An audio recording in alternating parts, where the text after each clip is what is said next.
Career growth.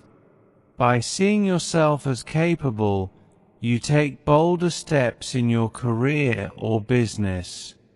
Wealth expansion. By believing money flows to you, you naturally create opportunities for abundance. Every human being carries a story. Some chapters are bright and full of joy, while others are heavy with pain, fear, or confusion. For many, those darker moments, childhood neglect, betrayal, loss, or abuse, leave invisible wounds that quietly shape how we think, feel, and live. Trauma can distort our self-image, affect relationships, limit success, and keep us trapped in cycles of anxiety, depression, or self-sabotage. But here's the truth: healing is not only possible, it's your birthright. You are not broken, you are wounded. And wounds, no matter how deep, can heal with the right mindset and process. This is the journey we'll explore today.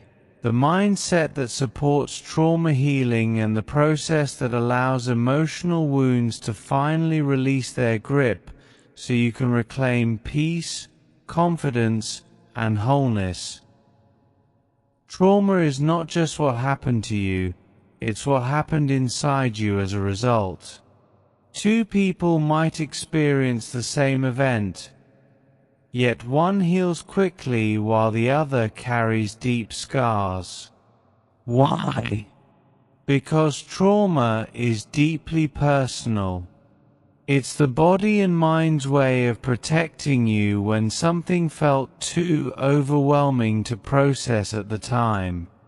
When you couldn't fight or escape, your system froze. Those unprocessed emotions, fear, helplessness, shame, became trapped energy within your nervous system.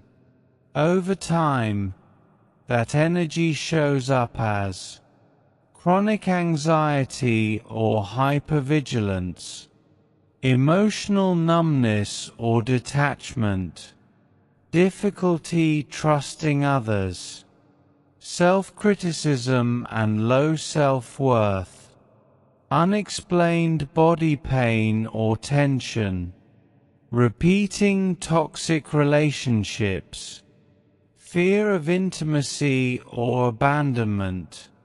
Healing trauma, then, isn't just about talking through the past. It's about teaching your body and mind that the danger is over and it's safe to feel, love, and live again. Healing from trauma begins with how you think about your pain and your capacity to heal. The right mindset is the foundation. Without it, even the best techniques won't stick. Many trauma survivors blame themselves for their struggles. They ask, "Why can't I just move on? Why do I overreact? Why can't I trust people?" This internal blame reinforces shame and keeps healing at arm's length. The truth is, your reactions are not defects, they're adaptations. Your mind and body learned ways to protect you when you were in pain. Anxiety kept you alert to danger. Detachment kept you from breaking. People-pleasing kept you safe from rejection. These responses were once necessary. The healing mindset is about gratitude for those coping mechanisms, followed by the decision to evolve beyond them. You cannot hate yourself into healing. You can only love yourself into wholeness. Self-compassion means replacing judgment with curiosity. When painful emotions arise, instead of asking, "How do I stop feeling this?" ask, "What is this feeling trying to tell me?" Healing doesn't mean you're weak. It means you're brave enough to face what others run from. Speak to yourself the way you would to a child who has been through too much, with patience, tenderness, and unconditional acceptance. Healing is not linear. Some days you'll feel light and hopeful. Other days, you'll feel pulled back into darkness. That's normal. It's not a setback, it's integration. Think of healing like peeling layers of an onion. Every layer reveals another truth, another opportunity to release pain and strengthen your inner peace. The key is consistency and trust in the process. Trauma healing is not about forcing yourself into painful memories or reliving old wounds. It's about creating safety. Only when your body feels safe can your mind process and release what's been stored. This means building small, daily practices that tell your nervous system, "I am safe now. I am in control. I can relax." Before doing deep emotional work, always ground yourself in safety through breath, body awareness, and gentle self-soothing. Now that we understand the mindset, let's look at the process, the steps that move you from reactivity to recovery, from emotional survival to freedom. Healing begins with awareness. You can't heal what you can't see. Start by noticing how your trauma shows up in daily life. Do certain people or situations trigger intense emotions? Do you find yourself repeating unhealthy patterns? Are you afraid to trust or express your needs? Keep a journal. Write freely about moments that cause emotional discomfort. Over time, you'll begin to see the connections between your reactions and the original wound. Awareness is not about judgment. It's about clarity. When you see the pattern, you can begin to rewrite it. Once awareness dawns, the next step is acknowledgement. This means allowing yourself to say, "Yes, this happened to me." For years, many trauma survivors minimize their experiences. They say things like, "It wasn't that bad," or "Other people had it worse." But healing requires honesty. You can't heal what you refuse to validate. Acknowledging your pain isn't self-pity, it's self-respect. It's saying, "My feelings matter, and what I went through had an impact." That validation opens the door to true healing. Unfelt emotions stay stored in the body. Healing means letting them move through you. There are many gentle ways to release emotional energy. Crying without judgment. Writing letters to your younger self or to people who hurt you.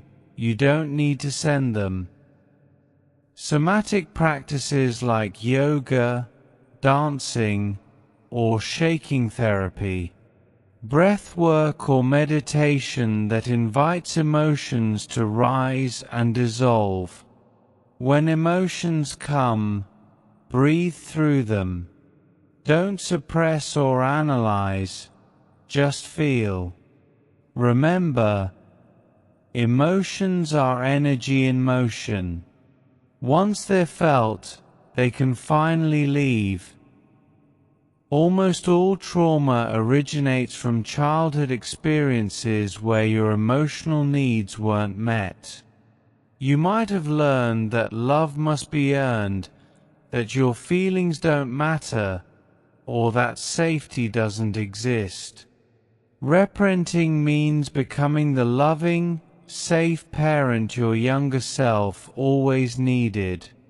You can do this by speaking kind affirmations to your inner child, visualizing, holding, or comforting your younger self, listening to your emotions without judgment, setting boundaries that protect your peace. This practice rebuilds your sense of safety and trust from the inside out. Forgiveness doesn't mean excusing what happened. It means releasing the emotional attachment that keeps you chained to the past. When you hold on to anger, resentment, or revenge, it keeps the wound open. Forgiveness, on the other hand, is freedom. It's saying, I refuse to let this pain define me anymore. You can forgive others and yourself through journaling, meditation, prayer, or even symbolic rituals like burning old letters or visualizing the release of the past. Remember, forgiveness is not a one-time act. It's a gradual loosening of emotional chains until peace feels natural again. Trauma often breaks trust, not only in others but in yourself. You may doubt your instincts or feel unsafe in your own body. To rebuild self-trust, keep small promises to yourself. Listen to your intuition without dismissing it. Treat your needs as sacred. Celebrate small victories in your healing journey. With time, your inner voice becomes your ally again, not your critic. Integration is when your past no longer controls you, it becomes part. This doesn't mean you forget what happened. It means you can remember without pain. You use those lessons to help yourself and others. You feel compassion for your younger self and gratitude for your strength. At this stage, healing becomes empowerment. You recognize that trauma shaped you, but it doesn't define you. You are the author of your next chapter. Here are a few daily and long-term practices that nurture emotional and physical recovery. 1. Mindful breathing. Deep breathing activates your parasympathetic nervous system, the body's natural relaxation response. Practice slow, conscious breathing for a few minutes daily to calm anxiety and regulate emotions. 2. Grounding techniques. When triggers arise, grounding helps you return to the present moment. Try touching something textured, like fabric or stone. Naming 5 things you can see, 4 you can touch, 3 you can hear. Feeling your feet on the ground. This tells your body, I'm safe now. 3. Therapy and somatic work. Working with a trauma-informed therapist, hypnotherapist, or somatic practitioner can guide you safely through deep healing. They help you navigate emotional release and rebuild nervous system safety. 4. Journaling for clarity. Write daily reflections on what emotions arise and how you respond. Journaling transforms chaos into understanding. It helps you see progress and patterns that once went unnoticed. 5. Meditation and visualization. Meditation helps quiet the mind, while visualization rewires it. Imagine your inner child smiling, your body glowing with light, or your past self being embraced and freed. The subconscious mind responds powerfully to imagery. 6. Healthy boundaries. Boundaries are essential for healing. They're not walls, they're self-respect. Say no to what drains you and yes to what nourishes you. Boundaries teach your nervous system that safety is real and sustainable. As healing deepens, you'll begin to notice powerful inner shifts. You respond instead of react. You feel emotions without drowning in them. You attract